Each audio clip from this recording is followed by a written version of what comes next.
आदाब, मेरा नाम तसनीफ़ हैदर है।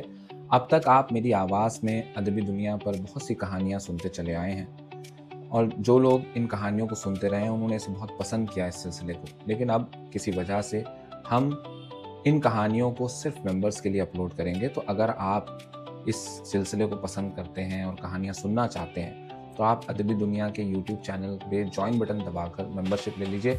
बहुत ही मुनासिब कीमत में, तकरीबन ₹100 या उससे भी कम में आपको ये मेंबरशिप मिल जाएगी। और जब आप इसे लेंगे तो महीने में 20 से 30 कहानियाँ आपको हर महीने सुनने को मिलेंगी, रोज़ाना अदबी दुनिया पर। तो मुझे उम्मीद है कि अगर आप कहानियों को पसंद करते हैं, मेरी आवाज़ में कहानियाँ सुनना पसंद करते हैं और उर्दू की, हिंदी की और बाकी दूसरी ज़बानों की, दुनिया भर की जो ज़बानें उनकी कहानियाँ हम अपलोड करते हैं, उनके तर्जुमे अपलोड करते हैं। तो अगर आप इस सिलसिले को पसंद करते हैं तो प्लीज़ हमारा साथ दीजिए, जॉइन बटन दबाइए, मेंबरशिप लीजिए और कहानियाँ सुनिए और दूसरों तक भी ये पैगाम पहुँचाइए। बेहद शुक्रिया।